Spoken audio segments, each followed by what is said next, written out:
Hello बच्चों, स्वागत आप सभी का Shri Shyam group of education के यूट्यूब चैनल पर। मैं विकास शर्मा एक बार फिर से प्लस टू की फिज़िक्स के साथ में आप सभी के साथ में जुड़ा हूँ। तो लास्ट क्लास के अंदर अपने विभव वाला चैप्टर पढ़ रहे थे, विद्युत विभव चैप्टर का नाम था। और इसके अंदर अपना जो टॉपिक चल रहा था वो चल रहा था पृथ्वी का विभव, और पृथ्वी के विभव के बारे में अपनी चर्चा कर चुके हैं। कुछ एक बातें विभव के बारे में फिर से बता देता हूँ, अगर आपने लास्ट वीडियो ना देखा हो तो अपने विभव के बारे में पढ़ रहे थे। विभव V = W/Q0 होता है, ये हम लोग पढ़ चुके थे। इसके अलावा इसका एक बड़ा फॉर्मूला भी पढ़ा था, -E∇.dr के रूप में हम लोगों ने पढ़ा था। और इसके मात्रक की अगर बात की जाए तो जूल पर कूलाम होता है, और जिसे अपने क्या लिखते हैं, वोल्ट लिखते हैं। एक आपको ये ज़रूर याद रखना है कि विभव या विभवांतर दोनों किस प्रकार की राशि है, अदिश राशि है। यानी विभव और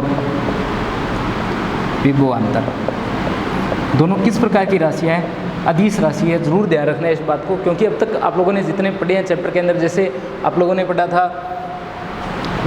पढ़ा था विद्युत क्षेत्र के बारे में, गाउस का नियम हम लोग पढ़ रहे थे। इसके अलावा कुछ एक टॉपिक और भी पढ़े थे, वहाँ पर ज़्यादातर आप लोगों ने सदिश राशियाँ देखी थी, ठीक है।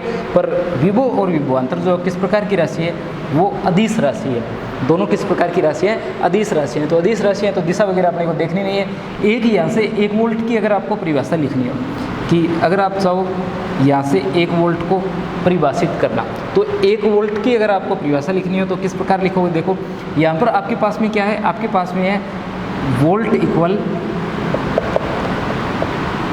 जूल पर कूलाम आपके पास में है, जूल पर कूलाम आपके पास में। अगर अपने कूलाम की बात करें, यानी आप सीधा यहीं पर देख लो, ये क्या है आपके पास में, जूल है, और ये कितना जूल हो, 1 जूल हो, और कूलाम कितना हो, 1 हो, तो वोल्ट जो है वो कितनी होगी, 1 होगी। आप लोग बोल सकते हो कि यदि 1 कूलाम आवेश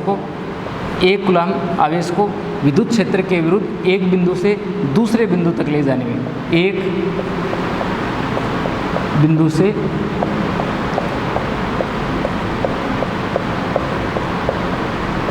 दूसरे बिंदु तक ले जाने में किए गए कार्य का मान 1 जूल हो, तो जो विभवांतर होगा उस विभवांतर का मान कितना होगा, 1 वोल्ट होगा।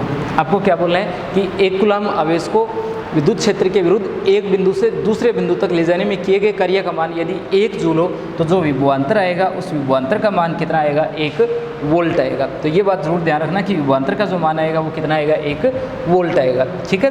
और अगर आप लोग बोलो कि अनंत से किसी बिंदु तक लाने में, अगर क्या बोलो आप लोग, अनंत से किसी बिंदु तक लाने में किए गए कार्य का मान कितना हो, 1 जूल हो, तब विभवांतर नहीं आएगा, तब क्या आएगा, विभव आएगा। और विभव कितना आएगा, 1 वोल्ट आएगा। और ये मैं आपको बता चुका हूँ कि विभव और विभवांतर दोनों का जो मात्रक है वो क्या होता है, दोनों का मात्रक वोल्ट होता है। वो चाहे विभव हो या विभवांतर हो, दोनों का जो मात्रक है वो क्या होता है, वोल्ट होता है, ठीक है। तो ये बात भी आप लोग थोड़ी ध्यान रखना। अब अपने पृथ्वी के विभव की बात कर ली थी, अब अपना नया टॉपिक शुरू होता है, वो होता है बिंदु आवेश के कारण विद्युत विभव का मान, ठीक है, या किसी बिंदु पर विद्युत विभव का मान।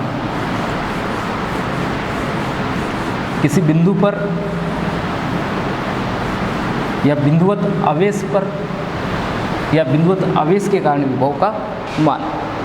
आपको क्या करना है, आपको किसी बिंदु पर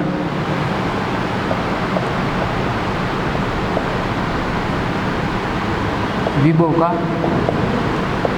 मान ज्ञात करना है, ठीक है। किसी बिंदु पर विभव का मान ज्ञात करना है। अब देखो आपके पास में ये मान लिया कि कोई एक बिंदु है, ये बिंदु O है, यहाँ आपने क्या कर रखा है, Q आवेश को रख रखा है। तो यहाँ एक बिंदु लेते हैं P, और इस बिंदु P पर अपने क्या करते हैं, इस बिंदु P पर अपने विद्युत विभव का मान जो है वो ज्ञात करते हैं। यानी आपके पास में एक बिंदु O है जहाँ पर आवेश Q रखा हुआ है, और एक बिंदु आपके पास में P है जहाँ पर आपको क्या करना है, विद्युत विभव का मान ज्ञात करना है। तो बिंदु P पर विद्युत विभव का मान ज्ञात करना है, तो इसका मतलब क्या हुआ कि यहाँ पर एक परीक्षण आवेश रख देना है, एक बिंदुवत आवेश Q0 रख देना है, जिस पर आपको क्या करना है, विद्युत विभव का मान जो है वो ज्ञात करना है। यानी यहाँ जो मैंने लिख रखा है, किसी बिंदु पर विद्युत विभव का मान, वो बिंदु अपने कहाँ रखेंगे, पॉइंट P पर रखेंगे। तो पॉइंट P पर अगर विद्युत विभव का मान आपको ज्ञात करना हो तो सबसे पहले आप लोग क्या करोगे, ये दूरी मान लोगे कि ये कितनी दूरी पर है, इसके r दूरी पर है। अब विद्युत विभव क्या होता है? विद्युत विभव होता है किसी को अनंत से लेकर के आने में, किसी को अनंत से किसी बिंदु तक लाने में किया गया कार्य जो है, जैसे अनंत से कहाँ तक लेकर के आओगे? P तक लेकर के आओगे। और किसको लेकर के आओगे? एकांक धनावेश को लेकर के आओगे। एकांक धनावेश को अनंत से किसी बिंदु तक लाने में जो कार्य किया जाएगा वो कार्य क्या होगा? वो कार्य विद्युत विभव होगा। पर अगर अपने व्यवहारिक रूप से देखें तो पॉइंट P पर आपको विभव का मान क्या करना है? ज्ञात करना है। अब अनंत से अपने पॉइंट P पर नहीं आ सकते, क्योंकि अनंत से व्यवहारिक अपने नहीं जा सकते, इसलिए अपने क्या करते हैं, बिल्कुल यहीं पर एक थोड़ी दूरी से एक बिंदु A लेते हैं और अपने क्या करते हैं, बिंदु A से जो परीक्षण आवेश है आपका Q0, उसे मान लिया वो अनंत पर होने की बजाय वो कहाँ स्थित है? A पर स्थित है। और A से आप लोग क्या करोगे? उसे B तक लेकर के आओगे और फिर आप कहाँ तक लेकर के आओगे? P तक लेकर के आओगे। तो A से B तक जो विस्थापन है वो कितना मान लिया यहाँ पर? dx है। ठीक है, जो विस्थापन है वो मान लिया आपने कितना है? dx है। तो अब देखो आपको क्या करना है, अपने को क्या करना है? A से B तक लेकर के आना है किसे? इस परीक्षण आवेश Q0 को। और ये परीक्षण आवेश Q0 जो रखा हुआ है ये मान लिया यहाँ से कितनी दूरी पर है? यहाँ से ये स्मॉल x दूरी पर रखा हुआ है। तो स्मॉल x दूरी पर O से एक आवेश रखा हुआ है, जो कहाँ पर रखा हुआ है? पॉइंट A पर रखा हुआ है Q0 पोजीशन पर। और कितनी दूरी पर है? वो x दूरी पर है। आपको विभव कितनी दूरी पर ज्ञात करना है? आपको स्मॉल r जो दूरी है वहाँ पर विभव का मान ज्ञात करना है। तो सबसे पहले तो आपको पता होगा कि आपको मान ज्ञात करना पड़ेगा कार्य का। कार्य क्या होगा? F vector dot dx vector होगा। ये dx है और F वेक्टर क्या है? बल है। F vector dot dx vector का आपको क्या करना है? मान ज्ञात करना है। F वेक्टर बल है और dx वेक्टर अल्प विस्थापन है, जो यहाँ पर आप लोगों ने किया। दोनों का अदिश गुणनफल किया और किसका मान आपको प्राप्त हो जाएगा? आपको किए गए कार्य का मान प्राप्त हो जाएगा। और कितना प्राप्त हो जाएगा? dw कार्य का मान प्राप्त हो जाएगा। अब देखो, अगर अपने इसे सोल्व करें तो ये बनता है f dx और कोस कितना डिग्री? कोस 180 डिग्री। 180 डिग्री क्यों? क्योंकि विस्थापन तो दे रहे हो आप इस ओर से dx, और बल जो लग रहा है वो किस ओर लग रहा है? इस ओर लग रहा है। यानी ये तो दिशा है बल की, F वेक्टर की, और ये किसकी दिशा है? ये जो आप लोग इसे विस्थापित कर रहे हो इस विस्थापन की दिशा है। तो F और dx साथ में क्या आएगा? कोस 180 आएगा। यानी आप लोग लिख सकते हो dw इक्वल कोस 180 का मान होता है -1, यानी -f dx। ठीक है, यानी आपका जो dw है वो किसके बराबर है? -f dx के बराबर है। कार्य dw इक्वल -f dx। ठीक है, अब देखो आगे, यहाँ पर अगर लगने वाले बल की बात की जाए, F की बात की जाए, तो बल F कितना लगता है? देखो बल F कूलाम के नियम से K Q Q0 ये तो होना ही है। K Q1 Q2 लिखते हैं तो ये आपका आवेश Q और ये परीक्षण आवेश Q0। तो अब आपने लिख दिया F equal K Q Q0 और अपॉन में आप लोग लिखते हो दूरी का वर्ग, जितनी इन दोनों के मध्य दूरी होती है उन दोनों दूरियों का वर्ग, और वर्ग करके आपने क्या कर दिया? इसके भाग में लिख दिया। तो F का मान कितना है? F का मान है K Q Q0 upon x square. तो dw किसके इक्वल है? dw इक्वल है -K Q Q0 x square और dx के। तो dw equal -K Q Q0 x square और dx, जो यहाँ पर f का मान है वो आपने इस जगह रख दिया। अब आप लोगों को क्या करना है? अब आप लोगों को इसका व्यापक रूप लेकर के आना है, यानी अपने अनंत से लेकर के आना है कहाँ तक? इस पॉइंट P तक लेकर के आना है, यानी स्मॉल r दूरी तक इसे लेकर के आना है। तो अब आप लोग क्या करोगे? अब आप लोग इसका समाकलन करोगे, यानी इस समीकरण का किया जाएगा यहाँ पर समाकलन, जिससे आपको किसका मान मिलेगा? कार्य का मान मिलेगा। और ये समाकलन जो है वो कहाँ से कहाँ तक होगा? ये अनंत से स्मॉल r दूरी तक होगा, और साथ में K Q Q0 x square और dx। ठीक है, ये समाकलन की लिमिट r अनंत से r K Q Q0 x square dx, साथ में क्या है?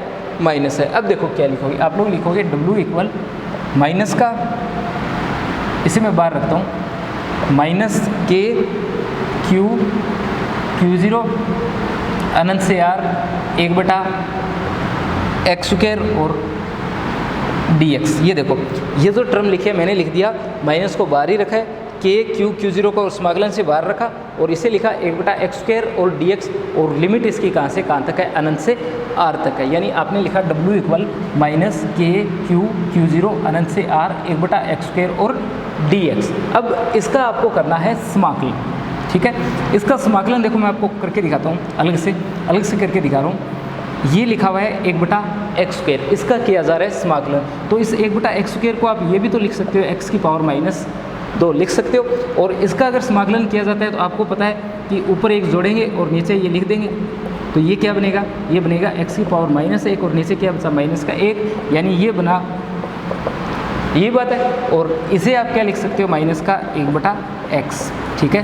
क्या लिख सकते हो, 1/x, और किसका, माइनस का, किसका 1/x है, ये माइनस का। क्यों, क्योंकि माइनस तो पहले से ही है, x की पावर -1 को क्या लिख दिया, 1/x। तो ये क्या है, माइनस का 1/x। समाकलन को ढंग से देख लेना कि ये जो 1/x² है इसका समाकलन कर रहे हैं, किसके सापेक्ष कर रहे हैं, x के सापेक्ष कर रहे हैं, ठीक है। तो इसे मैंने पहले क्या लिख दिया, x की पावर -2 लिखा, फिर इसका समाकलन किया है, तो इसे मैंने लिखा, फॉर्मूला लगाया है x की पावर n का जो होता है, तो अपने ऊपर 1 जोड़ दिया, यानी अपने लिख दिया xn+1/n+1, ये फॉर्मूला आपने अप्लाई कर दिया। तो x की पावर जो है उसमें 1 जोड़ दिया और अपॉन में n+1, यानी इन दोनों को अपने यहाँ भी लिखना पड़ेगा। तो ये इसमें जोड़ा, माइनस का 1 बचा, इसे जोड़ा तो माइनस का 1 बचा, और इसे आप लोग क्या लिख सकते हो, माइनस का x की पावर -1, और ये 1/x लिखा जा सकता है। तो इसका समाकलन जब करोगे कितना आएगा, माइनस का 1/x आएगा, यानी ये बनेगा w = -k Q0 और माइनस का 1/x और अनंत से r। ये कहाँ से आया है, ये इस समाकलन से आपके आया है, ठीक है। अब बता देता हूँ बाकी टर्म को मैं, समाकलन को देख लेना वीडियो को पीछे करके फिर से। तो देखो अब आप लोग क्या लिखोगे, अब इस माइनस को अंदर भेजो पहले तो, जैसे माइनस को आपने अंदर भेजा, ये यहाँ से हो गया निरस्त, ठीक है। पहला काम यही किया, माइनस को अंदर भेजा तो माइनस और माइनस प्लस, या इस माइनस को बाहर निकाल लोगे तब भी क्या हो जाएगा, ये निरस्त हो जाएगा। तो ये बना Q0। अब एक बार तो आपको ऊपर वाली लिमिट रखनी है और माइनस में आपको ये रखना है, ये तो हट जाएगा, 0 बन जाएगा, और W क्या आ जाएगा, W Q0/R। ये किसका मान है, ये कार्य का मान है, ये किसका मान है, किए गए कार्य का मान है। और विभव जो है उसका सूत्र होता है W/Q0, मान रखो W का Q0 और R और गुणा 1/Q0, तो Q0 से Q0 कैंसिल, और ये बना KQ/R, यानी V इक्वल क्या आ जाता है, V इक्वल आ जाता है KQ/R। यहाँ से आप लोग देख सकते हो V जो है 1/R के क्या है, व्युत्क्रमानुपाती है, ठीक है। यहाँ पर आप लोगों ने क्या देखा कि V जो है वो क्या है, इसके व्युत्क्रमानुपाती है। इसके साथ साथ आपको ये डायग्राम ध्यान रखना है इसका, और आपको ये भी देखना होगा कि आपने जो विद्युत क्षेत्र की तीव्रता ज्ञात की थी, तो V का जो आपके पास में मान आया था, वो मान आप लोग देख सकते हो कि वो आया था, V आपका जो समानुपाती आया था वो आया था 1/r² के, और यहाँ जो समानुपाती आया है वो किसके आया है, वो आया है 1 यहाँ जो आपका V है ये क्या है, R के व्युत्क्रमानुपाती है, और ई में जो आया था वो आया था 1/r² के व्युत्क्रमानुपाती। ये बात जरूर ध्यान रखना कि V की वजह से तो ये R के समानुपाती है, और E की वजह से ये R² के समानुपाती है। टॉपिक को अगर फिर से देखें अपने, एक बार फिर से बता देता हूँ मैं आपको। अपने क्या कर रहे हैं, अपने कर रहे हैं किसी बिंदु आवेश के कारण विभव का मान ज्ञात कर रहे हैं, या किसी बिंदु पर, आगे पूरा लिख देता हूँ, किसी बिंदु पर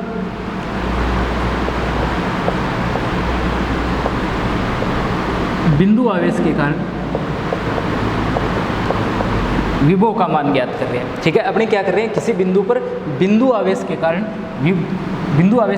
विभव का मान ज्ञात कर रहे हैं। तो अपने किस बिंदु पर ज्ञात कर रहे हैं, वो पॉइंट P पर अपने क्या कर रहे हैं, आवेश का, इसका विभव का मान ज्ञात कर रहे हैं। तो सबसे पहले अपने ये पॉइंट O लिया, यहाँ पर एक आवेश Q रखा, और अपने विभव का जब मान ज्ञात किया जाता है, तो मैंने आपको बताया विभव के मान के लिए आपको कहाँ से आना पड़ता है, विभव के मान के लिए आप लोगों को अनंत से आना पड़ता है। तो अनंत से तो अपने आ नहीं सकते, इसलिए अपने क्या कर रहे हैं, यहीं पर एक पॉइंट ले रहे हैं A, और अपने कहाँ से कहाँ जा रहे हैं, A से B तक जा रहे हैं। A से B तक गए तो अपने जो विस्थापन लिया है वो विस्थापन कितना लिया है, अपने dx लिया है, ठीक है। dx अपने विस्थापन ले लिया, तो अपने लिखा dw = F(dx)। क्यों, क्योंकि विभव का फॉर्मूला मैंने आपको बताया है कि V इक्वल होता है W/Q0। विभव क्या होता है, W/Q0 होता है। मतलब ये हुआ कि आप लोगों को किसका मान ज्ञात करना है, आप लोगों को सबसे पहले कार्य का मान ज्ञात करना है, ठीक है, किसका मान ज्ञात करना है, कार्य का मान ज्ञात करना है। तो यहाँ आपने क्या लिखा, यहाँ आपने लिखा D W equal F vector dot D x vector. तो डी डब्ल्यू इक्वल बना आपका एफ डी एक्स और कोस 180 डिग्री। 180 इसलिए, ये देखो मैंने बताया यहाँ आपको कि एफ और डी एक्स की डायरेक्शन जो है वो क्या है, एक दूसरे के विपरीत है। तो डी डब्ल्यू इक्वल माइनस का एफ डी एक्स, एफ किसकी इक्वल होता है कूलॉम के नियम से, के क्यू 0 अपॉन एक्स स्क्वायर के। ये मान यहाँ रख दिया, इसका आपने समाकलन किया तो ये बाहर आएगा, और यहाँ आपने इसका समाकलन किया है 1/x स्क्वायर का माइनस का 1/x होता है, माइनस को अंदर भेज दिया, तो ये w का मान है। और v इक्वल आपका क्या बन गया, v इक्वल बन गया के क्यू अपॉन आर, यानी v क्या है, r के व्युत्क्रमानुपाती। अब देखो आगे,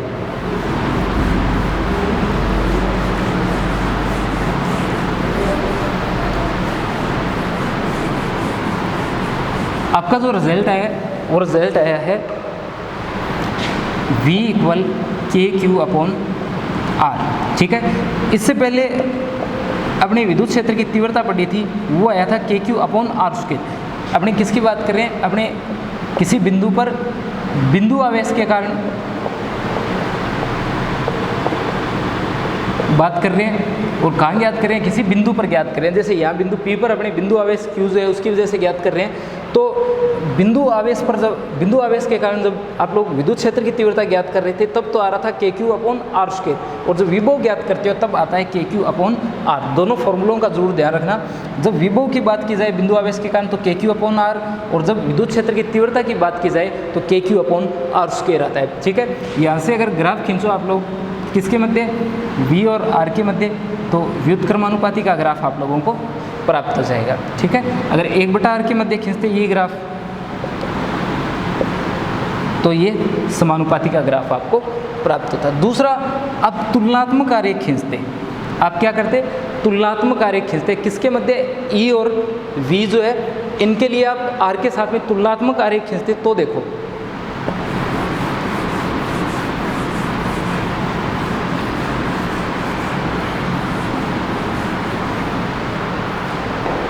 तो बिंदु आवेश के कारण अगर तुलनात्मक ग्राफ आप लोगों से पूछा जाए तो आपको देखना है इस साइड V भी है और E भी है, भाग में नहीं है, V या E दोनों है इस साइड, और इस साइड क्या है, R है। तो ये तो आपके पास में किसका ग्राफ आता, तुलनात्मक जब ग्राफ खींचो ये तो ग्राफ आता, ये तो है E के लिए, और ये जो ग्राफ है वो है V के लिए, ठीक है। ध्यान ये रखना है कि जिसकी ढाल ज़्यादा है, जो ज़्यादा नीचे की ओर आएगा वो ग्राफ किसका होगा, E का होगा, और जो थोड़ा ऊपर की ओर रहेगा वो ग्राफ किसका होगा, वो V का होगा। यानी जब अपने इस वाले ग्राफ की बात करेंगे तो इसका ढाल थोड़ा ज़्यादा आएगा और इसका क्या आएगा, कम आएगा। तो V समानुपाती 1/r, और V जो है E जो है समानुपाती 1/r स्क्वायर, या सीधा सीधा E r स्क्वायर के व्युत्क्रमानुपाती और V जो है वो r के व्युत्क्रमानुपाती। ये तुलनात्मक आरेख है आपका V या E, और इस तरफ अपने क्या है, R है। अगर दोनों ग्राफ एक साथ पूछे जाएं तब आपको ये ग्राफ जो है वो बनाना है। अब अपने बात कर लेते हैं अध्यारोपण के सिद्धांत की। देखो यहाँ से अपने दोनों चैप्टरों में ये टॉपिक पढ़ा है, बिंदु आवेश के कारण किसी बिंदु पर विद्युत क्षेत्र की तीव्रता और बिंदु आवेश के कारण किसी बिंदु पर विद्युत विभव का मान। तो ये अपना टॉपिक है, ये बिंदु आवेश के कारण विभव के मान का था, और इससे पहले अपने विद्युत क्षेत्र की तीव्रता ज्ञात की थी। दोनों टॉपिक इंपॉर्टेंट है, 2 नंबर का क्वेश्चन जो एग्जाम में आपसे पूछा जा सकता है।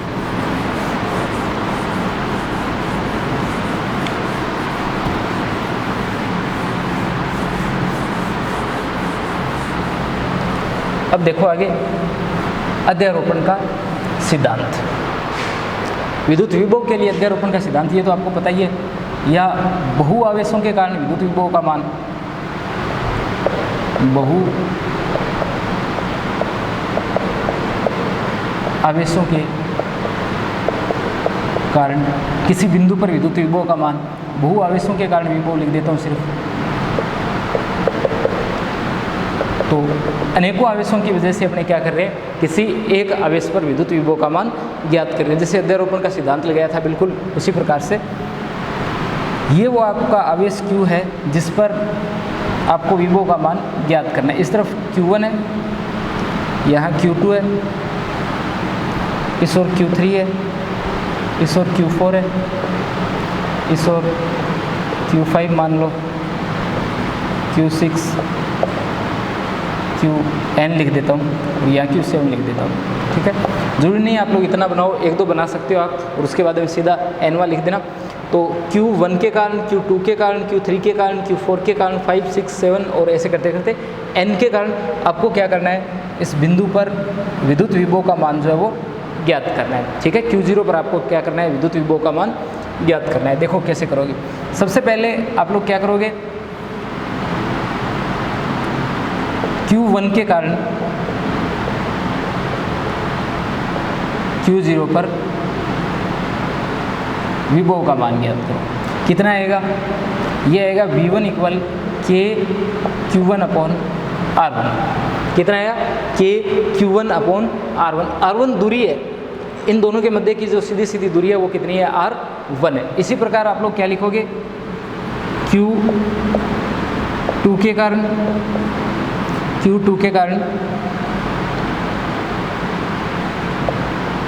Q0 पर विभव, ये कितना आएगा, ये आएगा के Q2 अपॉन R2। इसी प्रकार Q3 के कारण Q0 पर विभव कितना आएगा, V3 Q3 अपॉन R3। अब आएगा Qn के कारण Q0 पर विभव, ये देखिए कितना आएगा, ये आएगा Vn इक्वल के Qn और Rn। ये V1, V2, V3, V4, V5 और Vn तक अपने पहुंच गए। तो Vn की वजह से अपने किसका मान ज्ञात कर लिया, विद्युत विभव का मान ज्ञात कर लिया। देखो V1 के कारण, ये Q1 के कारण तो है के Q1 अपॉन R1, V2 की वजह से के Q2 अपॉन R2 और V3 की वजह से के Q3 अपॉन R3, Vn की वजह से के Qn अपॉन Rn आया। अब अपने इन सभी के कारण अगर एक साथ देखेंगे तो अपना कुल V किसके इक्वल आएगा, ये आएगा V1, V2, V3 और ऐसे करते करते किसके इक्वल, Vn के इक्वल आएगा। ठीक है, ध्यान रखना वेक्टर वगैरह मत लगा देना। क्यों, क्योंकि विभव और विभवांतर दोनों किस प्रकार की राशियाँ होती है, अदिश राशियाँ होती है। तो V किसके इक्वल, यहाँ से V1 का मान देखो, ये V1 का मान है, ये है के Q1 अपॉन R1 प्लस इसे देखो के Q2 अपॉन R2 प्लस के Q3 अपॉन R3 और प्लस के Q1 अपॉन Rn। ठीक है, के Q1 अपॉन Rn। V का मान कितना, के को बाहर रखो, Q1 upon R1 plus Q2 upon R2 और ऐसे करते करते Q1 अपॉन Rn, यानी V इक्वल, पहले ऐसे लिख देता हूँ 1 upon 4 pi epsilon 0 Q1 R1 Q2 R2 और ऐसे करते करते Q1 और Rn, यानी V equal 1 upon 4 pi epsilon 0 summation 1 से n तक और QI अपॉन RI। समीशन लगाने का तरीका मैं पहले बता चुका हूँ आप लोगों को। देखो आपको समीशन कैसे लगाना है, जो मान नहीं बदल रहा है पहले उसे लिख दो। Q सब में आ रहा है Q लिख दिया, R सब में आ रहा है इसे लिख दिया। आपने Q लिख दिया और R लिख दिया। जो बदल रहे हैं, जैसे ये 1 2 3 4 बदल रहा है तो यहाँ I लिख दिया, ये बदल रहा है तो यहाँ भी आपने क्या कर दिया, I लिख दिया। और इस I का मान 1 से लेकर के n तक अपने लिख सकते हैं। समीशन लगाया, इसका मतलब जब आप मान रखोगे इसके अंदर, जैसे 1 रखा तो Q1 अपॉन R1, 2 रखा तो Q2 अपॉन R2, 3 रखा तो Q3 अपॉन R3 और इन सब के मध्य क्या लगेगा, प्लस का निशान लगेगा और टोटल कितना आ जाएगा, V आ जाएगा। तो V कितना आया, 1 अपॉन 4 पाई एप्सिलॉन 0 समीशन 1 से n तक QI और RI। ये किसका मान है, ये अनेकों आवेशों के कारण विद्युत विभव का, किसी बिंदु पर विद्युत विभव का मान है। यानी अध्यारोपण के सिद्धांत की तरह ये बहु आवेशों के कारण विद्युत विभव का मान है। ठीक है, देखो आप लोगों ने देखा होगा कि ये जो टॉपिक है ये बिल्कुल आसान है। क्यों, क्योंकि ये एक अदिश राशि है। विभव और विभवांतर क्या है, अदिश राशि है, तो दिशा वगैरह तो इसमें लिखनी नहीं है, सिंपल आपको इसका डेरिवेशन करते जाना है। ठीक है, इसलिए विभव विभवांतर की परिभाषा, स्थितिज ऊर्जा, ये जो टॉपिक है ये ज़्यादा इंपॉर्टेंट रहते हैं। आगे देखो, अगला जो अपना टॉपिक है वो आता है किसी विद्युत द्विध्रुव के कारण विद्युत विभव का मान।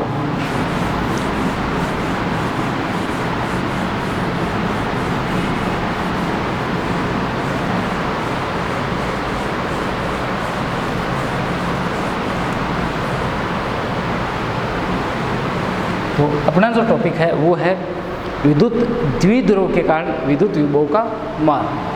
कुछ एक बातें इसकी बता देता हूँ, बचा हुआ टॉपिक अपने फिर कल देखेंगे। विद्युत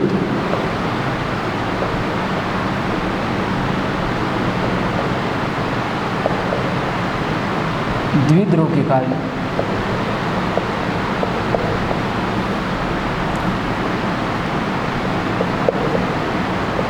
विद्युत विभव।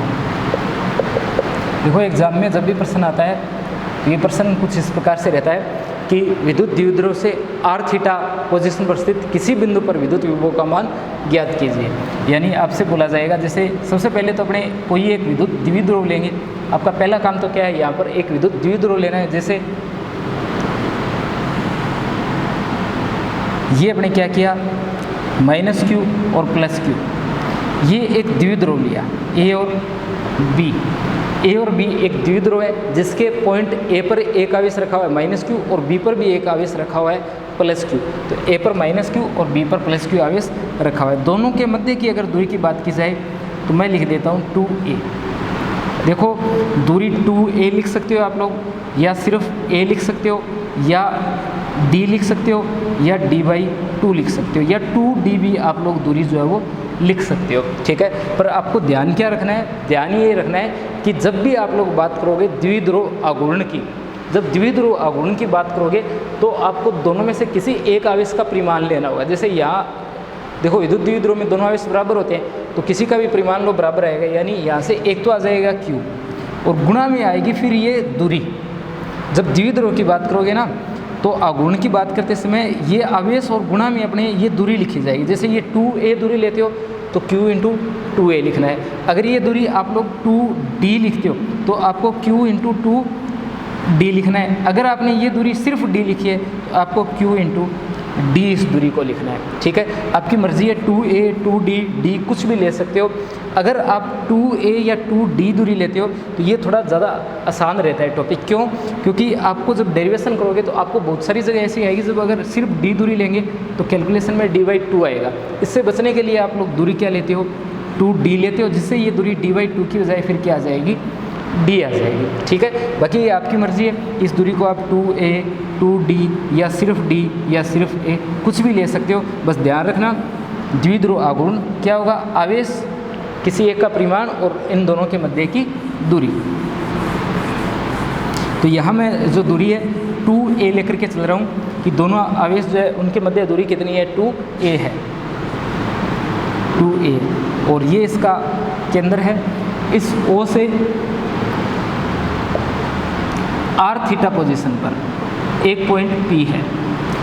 तो एग्जाम में क्वेश्चन इसी प्रकार से आपसे पूछा जाएगा कि विद्युत द्विध्रुव के, ये विद्युत द्विध्रुव है, इससे r थीटा पोजीशन पर आपको क्या करना है, विद्युत विभव का मान ज्ञात करना है। तो ये r थीटा इसकी पोजीशन है, r तो दूरी है इसके केंद्र से और थीटा जो है वो कोण है। अब आप लोग क्या करोगे, इसे मिला दोगे,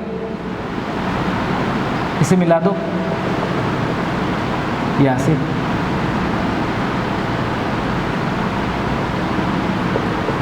ये दूरी मान लो r1 है और इसे मिला करके मान लो ये जो दूरी आपकी कितनी है, r2 है।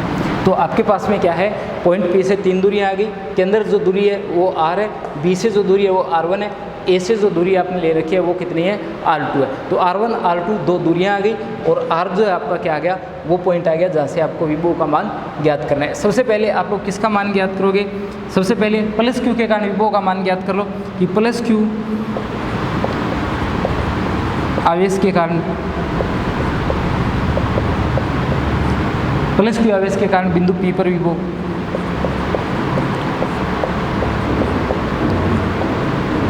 देखो कितना आएगा, ये आएगा V1 = KQ/R1। कितना आएगा, V1 = KQ1/R1 आएगा। ठीक है, आज अपने इतना ही पढ़ेंगे, बाकी टॉपिक को फिर से कल देखेंगे। आप लोग इसका डायग्राम देख लेना और अपने इसके लंब वगैरह खींचेंगे, इसे आगे बढ़ाएंगे। तो आपको यहाँ तक करना है। अभी तो ये देखो +q आवेश के कारण किसी बिंदु पर विभव का मान ज्ञात करना है। विभव का सूत्र अभी अपने व्युत्पन्न किया था, V = अपने क्या लिखा था, V = अपने लिखा था KQ/R। ठीक है, V = क्या लिखा था, KQ/R।